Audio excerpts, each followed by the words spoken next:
26.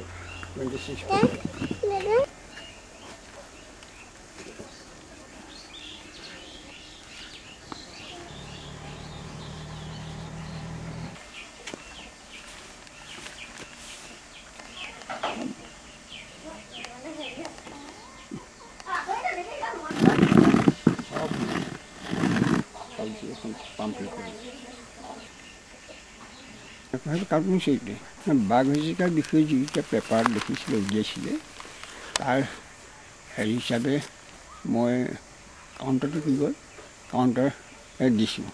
পেপাৰটো publish কৰিছিলে দৈনিক জনহিতটো আমাৰ সময়তো ওলাইছে। তাৰপিছত এখন গংগা ৰাউণ্ড টেবুল কনফাৰেঞ্চত চেং হুং বুলি আলোচনী এখন ওলাইছে, তাতো মই দিছোঁ ইন ডিটেইলছ কথাবিলাক। সেইখনত পঢ়িলেই সকলোখিনি কথা বাঘ হাজৰিকাৰ কাল্পনিক চৰিত্ৰ নে কি চৰিত্ৰ গোটেই কথাটো ইন ডিটেইলছ তাতে পাব।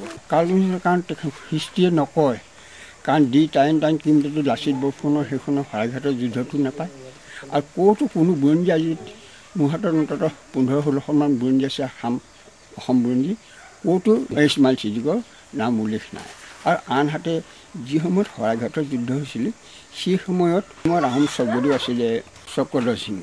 সেই পিৰিয়ডত বুৰঞ্জীবিলাকত চোৱা যায় কোনো অসম বুৰঞ্জীত বাঘ হাজৰিকা আৰু আনহাতে যি সময়ত আহোম সমাজ